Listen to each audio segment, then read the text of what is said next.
확신의 진입하여 확신의 끝에 청산하라. 애널리스트 확신입니다. 자, 2021년 역사적인 불장으로 많은 2030들이 주식이나 부동산, 코인 시장으로 뛰어들었는데 유튜브에 보니까 아직까지 저평가 기업을 찾고 분할 매수, 적립식 매수 이런 소리 하면서 부자가 될 수 있을 것처럼 자극하는데 이성적으로 한번 생각해 봅시다. 일단 결론부터 말씀드리면 주식이든 부동산이든 비트코인까지도 애플이 하락하면 모든 자산 가격이 일시적으로 하락한다. 이 기준을 기억하셨으면 합니다. 그 이유에 대해서는 이미 여러 차례 설명을 드렸고 오늘은 애플이 얼마나 하락할 것인가 여기에 대해서 설명을 하려고 하니까 빠르게 요약하면서 가겠습니다. 자세한 설명은 이전 영상 참조해 보시고 이것만 기억하시면 됩니다. 전 세계 1등주 애플이 하락하면 삼성전자 하락하고 삼성전자 하락하면 후발주들은 급락할 수밖에 없다. 이건 자연스러운 돈의 흐름이기 때문에 부동산 역시 마찬가지죠. 애플이 10에서 20% 정도 하락하면 부동산에서도 대장주라는 표현을 쓰잖아요. 대장주, 서울 아파트 역시 10에서 20% 정도 하락을 할 수밖에 없다. 분당, 송도, 청라, 세종 이런 아파트는 삼성전자 따라가고 지방이나 빌라, 오피스텔 같은 거는 후발주를 따라간다. 코인도 마찬가지예요. 대장은 비트코인이죠. 나머지 2, 3등주 무슨 코인 후발주도 다 같은 맥락이에요. 결국은 이 돈의 흐름이라는 거죠. 그래서 서두에 말씀드렸듯이 아직까지 저평가 기업을 찾는다? 2022년 1월 지금 현재 아직까지 저평가다?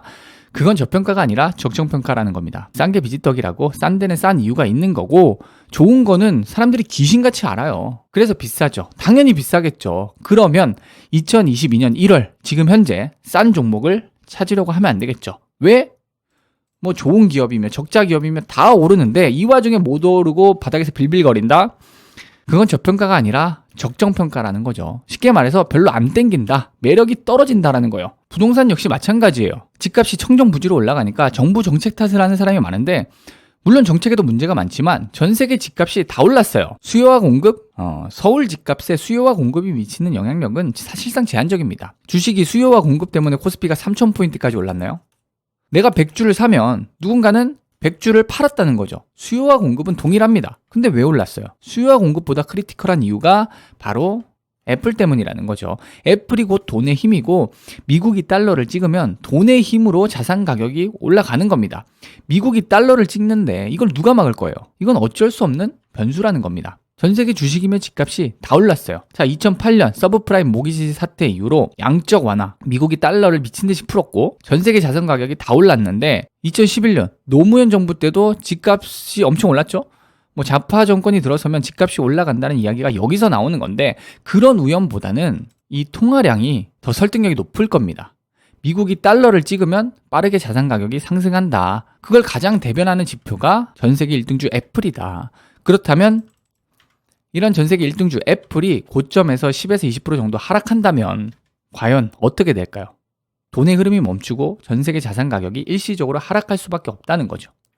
대장주가 10% 하락한다. 2, 3등주는 20% 하락하고 후발주는 30%, 40% 하락할 수밖에 없다는 거예요. 이 돈의 흐름, 대장주와 후발주의 차이, 이걸 이해하셔야 앞으로 주식이든 부동산이든 코인까지도 저평가의 함정에 빠지지 말자는 거죠. 단순히 싸다의 함정에 넘어가는 사람들이 많다는 겁니다. 네, 여기까지 이해하셨나요? 큰 어려움은 없었을 거라 생각합니다. 지극히 상식적인 얘기고 단순함이 복잡함을 이긴다. 심플하게 기준 잡아드렸습니다. 다만 정말 말도 많고 탈도 많고 정보들이 너무 많은데 이렇게 심플하다고? 네, 이런 얘기를 들어본 적이 없죠. 그래서 이 말을 믿어야 되나 말아야 되나 저만의 허무맹랑한 논리라고 생각할 수도 있어요. 그건 여러분의 판단이니까 틀린 것이 아니라 다른 것이다. 서로 다른 기준을 참고해 보는 것은 충분히 그럴 만한 가치가 있다 생각합니다. 그러나 아직까지 저평가 기업을 찾고 있다? 철강주, 화학주, 조선주, 금리 인상은 하니까 이제 식료품 가격이 오른다? 다른 게 아니라 틀린 거라 생각합니다. 아파트는 못 사겠고 그래도 뭐라도 사야 될 것 같아서 빌라나 오피스텔을 건드린다? 2021년 1월 현재 시점에서 늦은 겁니다. 아니 틀린 거예요. 감히 이렇게 말씀드리는 이유가 애플과 삼성전자 그리고 후발주의 차이를 보세요. 이런 돈의 흐름을 이해하셨다면 후회할 선택은 피할 수 있을 거라 생각합니다. 확신에 진입하여 확신의 끝에 청산하라. 제가 확신 있게 말씀드릴 수 있는 건 확신이 없다면 투자를 하면 안 되겠죠. 당연한 겁니다. 확신이 없는데 투자를 한다? 그건 틀린 거잖아요.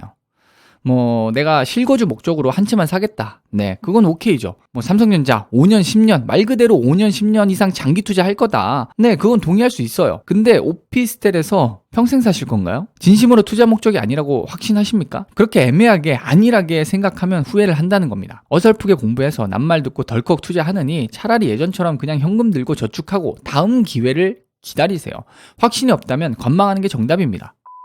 자, 그러면 제가 이토록 확신 있게 떠들어댈 수 있는 이유, 도대체 애플이 하락한다는 그 근거가 뭐냐, 만약에 애플이 $200 가버리면 어떡할 거냐. 네, 여기서부터가 중요하겠죠. 이해하기가 조금 어려울 수 있어요. 제가 무슨 말을 하려고 하는지 이해하려고 노력을 하면서 좀 들어주셨으면 합니다. 자, 전 세계 1등주 애플이 10에서 20% 정도 조정을 받는다면 그건 무슨 일이 생긴 겁니다.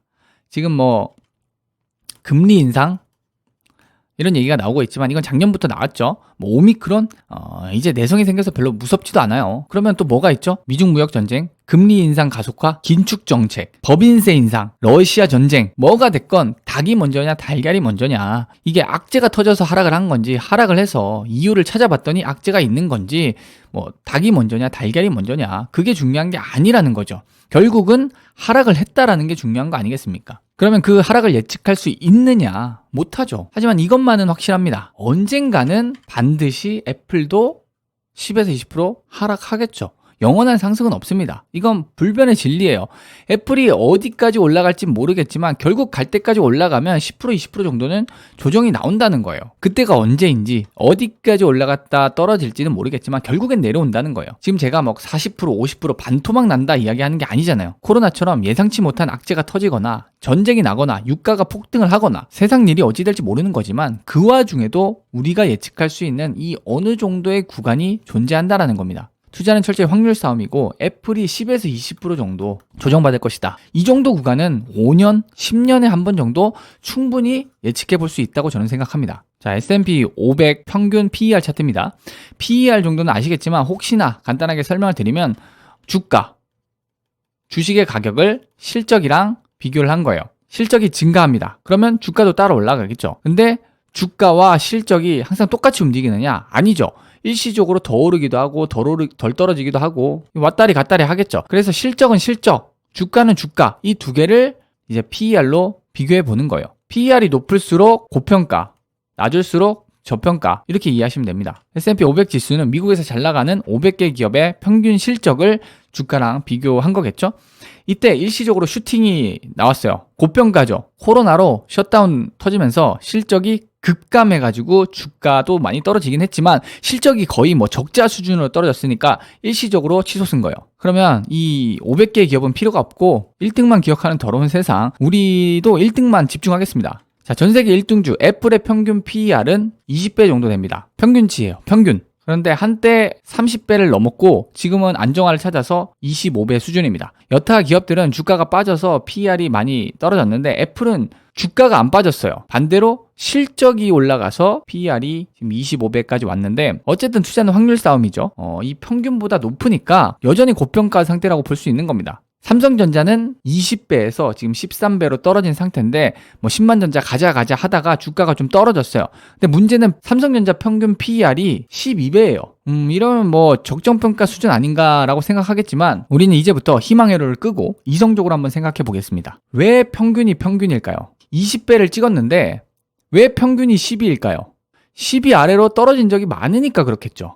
오히려 12 아래에서 오래 있다가 일시적으로 15 찍고 20 찍고 다시 19, 8, 9, 19, 8, 9 평균 아래에서 오래 있었다는 겁니다. 숫자가 말해주는 팩트가 이거죠. 애플 역시 평균 PER이 25배라는 것은 25배 아래로 떨어져 있었던 적이 더 많다라는 겁니다. 뭐 이렇게 말하면 꼭 이제는 시대가 변했다. 아니, 시대는 언제나 변해요. 뭐 18세기 산업혁명은 변화 아닙니까?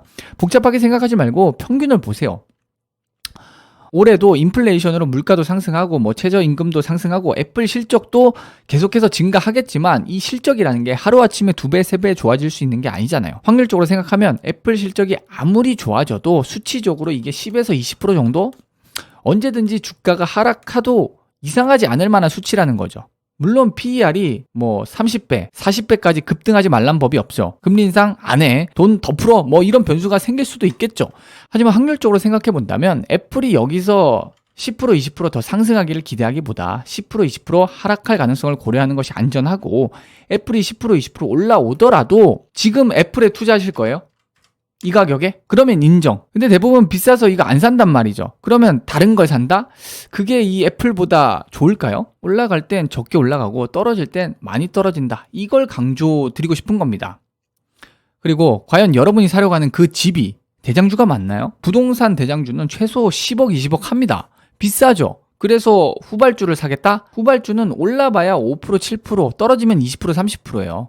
리스크가 너무 높다라는 거죠. 아니 그래도 기다리면 또 언젠가는 올라오지 않겠느냐? 그렇죠. 최저임금도 올라가고 인플레이션, 물가 상승, 실적도 여차여차 따라 올라가겠죠. 그러나 그 시간 동안 별의 일이 다 생기고 5년, 10년이라는 시간이 안일하게 생각할 만큼 짧은 시간이 아니라는 거예요. 말 그대로 5년, 10년입니다. 버티기가 쉽지 않다라는 거죠. 오피스텔이나 그 오래된 빌라에서 5년, 10년 살 거 아니잖아요. 서울 외곽에서 5년, 10년 살 거냔 말이죠. 주식도 마찬가지예요. 철강주, 조선주, 이런 만년 저평가 종목, 무슨 말이 필요하겠습니까? 대한민국 1등주 삼성전자로 얘기하겠습니다. 삼성전자 평균 PER 12 아래로 떨어질까요? 안 떨어질까요? 무조건 떨어집니다. 언제가 될지 모르겠지만 무조건 한 번쯤은 떨어집니다. 그때 사면 되잖아요. 기회는 반드시 옵니다. 조급하게 생각할 이유가 없어요. 네. 그래서 마지막으로 정리하면, 확신이 없다면 투자를 하지 않는 것이 맞겠죠. 이 애플을 기준으로 참고를 해보시고, 확신에 진입하여 확신의 끝에 청산하라. 여러분 스스로 확신이 있는가 한 번쯤 고민해 보셨으면 합니다.